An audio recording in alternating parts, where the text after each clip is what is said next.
Hey students, Mr. Burton here, and today we're going to be learning about Aperture. Let's go. All right, students, let's first take a look at our setup today. So this is what we got going on. You can do this at home, or you can set this up in your classroom. When I did this with my students, I would normally set up about 3 stations of something like this. So what I would have is I would have 2 characters about this far apart. That's about 2 feet in between each other. So 2 little action figures or something like that. Could be literally anything. Could be pieces of fruit or whatever you got. You're going to need your DSLR. Today we're using a Canon T5i with a 50mm lens, kit lens. 1855 would work perfect on this as well. And we also have an SD card, and we have our notes with step-by-step directions on what we are doing today. And that's all you really need to get this started today. All right, so let's jump into it. Okay, let's get started. So to begin today, we are going to need to insert our SD card into our camera. On this model, it is on the side here. There's a little slot for it. Sometimes it is located in the battery compartment, depending on which model you have. And we're gonna always wanna put this label out. So the label should be facing you when you put it in. And that's pretty much universal. Pop it in there and shut that. Next step is we're gonna be putting this onto our tripod and setting our settings. Okay, students, the next step is going to be putting the camera on the tripod. Before we do that, we want to make sure that our camera is set to aperture priority mode, which is right there. So AV, that it means that we're going to be controlling the aperture and the ISO. If you've never done this before, there is a bit of a learning curve here. There's little lips on the edge here. You're going to put these into the front lip, and then you're going to set it in, and this should snap. You want to make sure it's on there securely before you move on. Okay, we're going to turn the camera on, and using our aperture checklist, which is right there, we're going to be able to go through and set this up pretty quickly. The first thing we're going to do is we want to make sure that our ISO, which is located right here, is set to 3200. There's a button right in front here for ISO. We want to make sure that that is set. We also want to set our camera to a 2-second delay. The reason for this is so that we are able to have no camera shake, because when we get into these smaller apertures, the higher the number, the smaller the hole, the longer the shutter speed is going to be. We don't want to have any sort of camera shake while we're doing that. So to do that, on this model, we're going to look for this little icon right here where it looks like there's 3 little boxes. We're going to press that, and we're going to make sure that it is set to 2 seconds. That one's right there.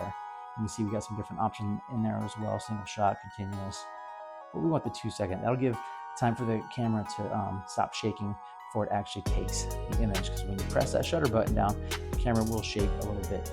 Highly recommend that you shoot these photos in JPEG, not RAW. To set that up, you go to your menu, and it's going to be that very first option here on a Canon, image quality, which is largest JPEG right there. So now that that's set, we can move on. We want to make sure that we have our subjects are lit well. You could use studio lighting, or in this case, I just have all the lights on in the room, so we can get a nice, well-exposed image. We want to zoom in all the way. So if we have an 18 to 55mm lens, that would be all the way to the 55 mark. In this case, we have a 50mm lens on the front, and that's what we'll be using there. Then we're going to take an image of the middle. So this is what it's going to look like. We want to line up our shot. So if we go to the preview here, we can see. So let's line it up just ever so slightly. We'll put our boy John Cena right there in the crosshairs, and our other guy, Macho Man Randy Savage, in the back there. So now we want to focus our image. So I have it on manual, not autofocus. We want to get John Cena nice and sharp. And we can even zoom in here if we wanted to. See if we can get him nice and sharp. There we go. Tack sharp, as I always say, get it tack sharp. All right, now that we have that, our image is composed nicely. So we're able to take our first image. So you can take a series of images starting at aperture 5.6. So you can just turn this dial, it's called the main dial on the top, to 5.6, and we are going to take our first image. What we're going to notice here, if we look at the preview of the image, is that Mr. Cena here is in focus and tack sharp. Well, Macho Man in the back is out of focus. As we progress through these different apertures all the way up to f22, we're going to see that Macho Man is going to get more and more focus. So you're going to go through and take one of each of the different apertures. So 5.6, 6.3, 7.1, 8, 9, 10, 11, 13, 14, 16, 18, 20, all the way up to 22. So I'm going to jump all the way up there, take an image for each one of those, just so you can quickly see the difference. So we take our picture,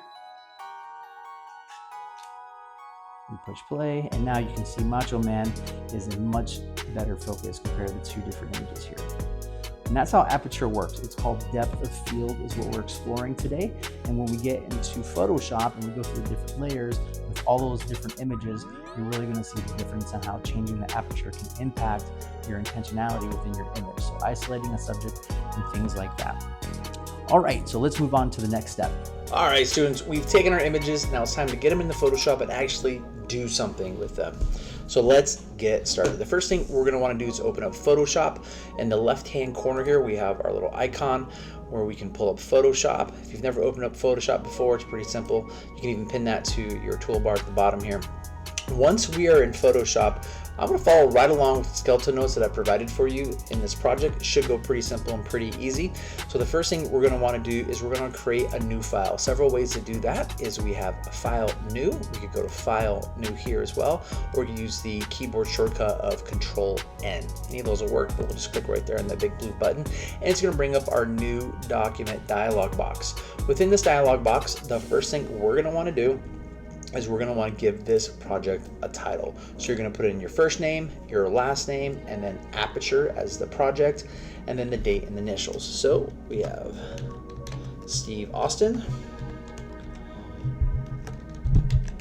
Aperture, and today's day is 8, we'll go 08/21/2025. Now, special note here, make sure you don't use any backslashes or forward slashes or anything like that here, as those extra punctuation will actually corrupt the file. So just numbers and letters, folks. That's it, okay? So once you have that exactly like that, you're going to put in your width, which is going to be 8.5 inches. Make sure it's not pixels. That's a common thing students will do. And then 8.5 by 11.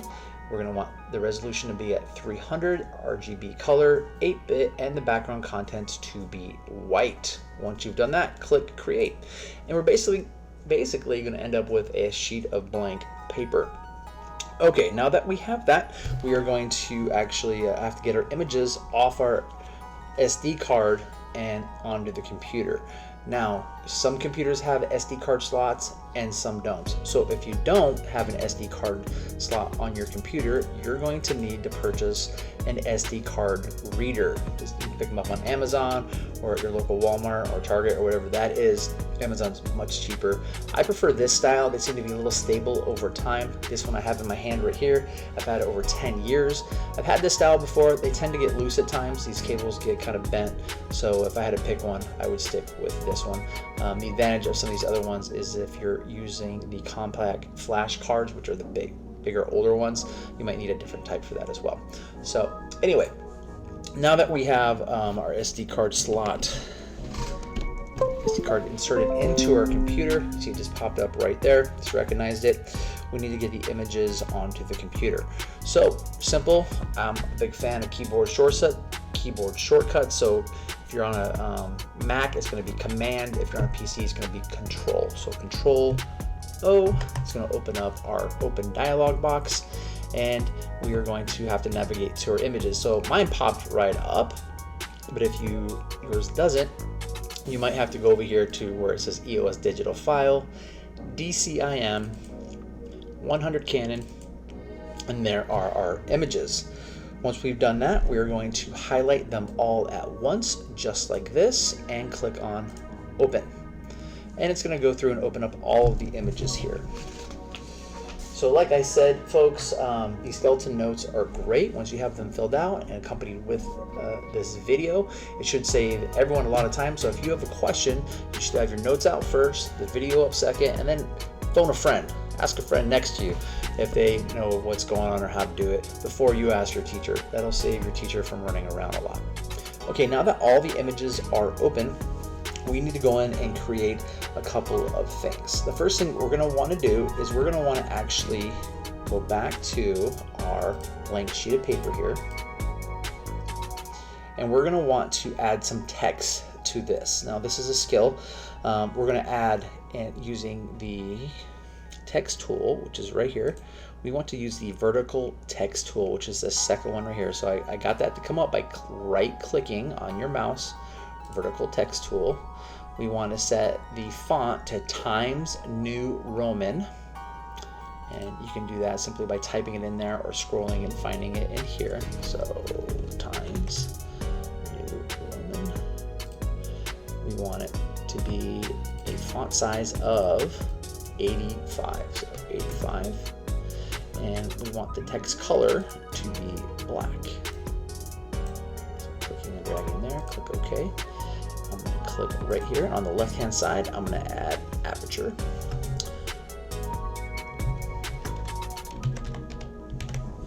Now I don't know why I did that, but it changed it back to 48. Let's change this to 85. All right. And then using our move tool, we're going to place that directly in the center, right about there. We're going to then go back to our text tool, and we're going to add our ISO from when we took the pictures. I have a whole other project on ISO, so if you're interested in going into a deeper dive on what ISO is and how it impacts your images, be sure to check that out. Okay. So now that we have that in there, we'll align that right there with the A, perfect. Now we're going to go back and we're going to add our name at the top. So I'm going to switch back to the horizontal type tool, which is right there. And at the very top here, Steve Austin. All right. And center that directly on the page. Now I do have the guides turned on, so those little purple lines that are popping up to help you align your images, and you might need those later on as well. Okay, so now that we have that piece done, it is time to actually crop our images. So locate our images, we're going to crop them to 2 inches wide by 1.5. So we come into our first image here. This is the f5.6 image. We're going to click on the crop tool icon here. We want to make sure that it is set to width times height times resolution. Ratio is kind of the default, so make sure that that is checked. You're going to put 2 inches, so the default will actually be pixels, so you might have to type 2 and then space IN and then 1.5 space IN, and then you can always switch these values by toggling that, and you get a preview of what it would look like, and then a resolution of 300 and then pixels / inches as well. So those are your settings there. Once you've set these, the rest will be super easy. Now we're just going to hit enter twice on each of these images.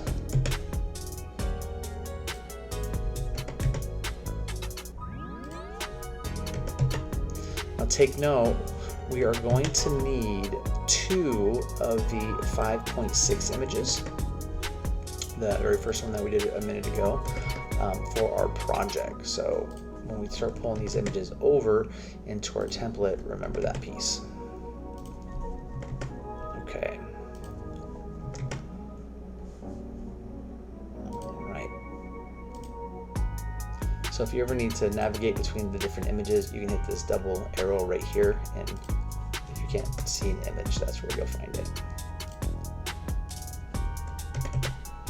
Okay, so now our images are cropped and we are ready to start dragging and dropping those into our project. Now just a side note here, you can use Command or Control, in this case Control plus or minus, to zoom in and out on these images. So hit that double arrow, go back to our template here.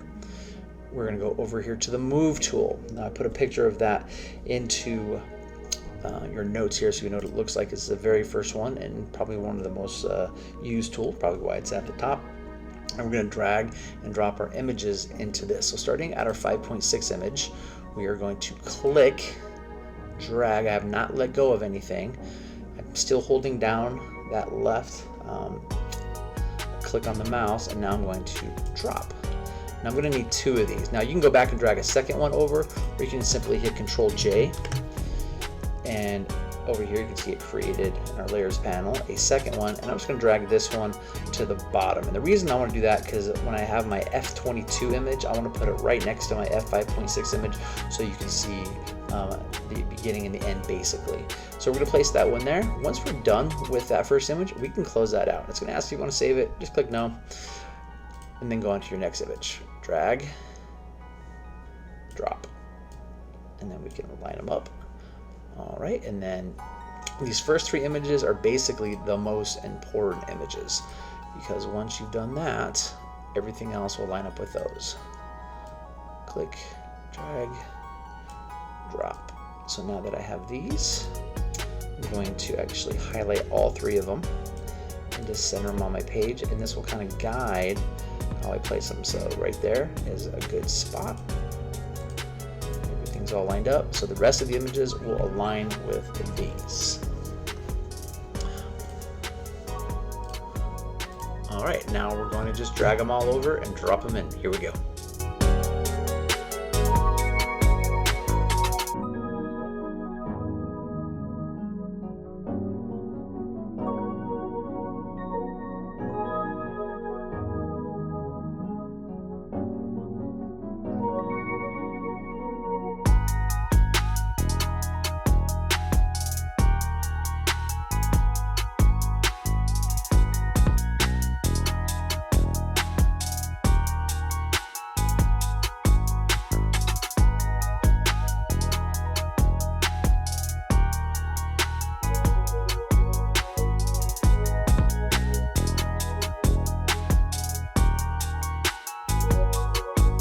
Okay, so we pulled all of our images over, and we can clearly see this one is in focus, this one is out of focus, so this is our 5.6 all the way up to our f22. And now we're going to go through and we're going to add the labels for these so we can clearly see that. So you're going to select the text tool icon again, which is right here. We're going to then come over here. We're going to change a couple of things. We're going to want to change the font size to 24. You hit the drop down here, go down to 24. And we're going to keep that Times New Roman as our font. And then you're going to want to make a choice here depending on the color of your table or your background, wherever you're placing this. So there's a nice good spot right here on the table where I'm going to be placing those F numbers, those F stops. So I'm going to actually change this to white by clicking that, and then on the palette here I can click OK. And now I'm going to come in here and I'm going to put in all of my F stops, 5.6 all the way to f22, and then I'm going to go through again using those guides to kind of make sure they're lined up and as close as we can get them. So here we go.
Okay, so now that you can see here that we have aligned all of our f-stops on here, we can see very clearly at this very last one, our f22, where our depth of field is deep versus our f5.6, which is shallow. And that's it basically. Now we got to save and turn this project in. So to save your project, we are going to hit Control S, Control Shift S, so Control Shift S, which is going to bring up the Save As dialog box. And then we're going to want to actually save a copy of this. So, because our options, if we do that, are just Photoshop, large document, PDF. We want to be able to save this as a JPEG, so save a copy. and it's going to automatically populate it with the name of the project, which is good. We're going to hit this drop down box here and choose JPEG as our format, and then we're going to click save.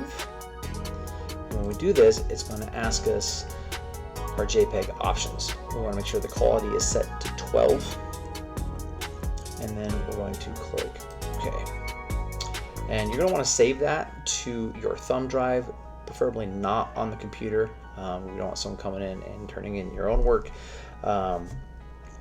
something like that. So best to save it to a flash drive or to your own personal drive account. And then we're going to be able to pull this up here. It should be under my folder here.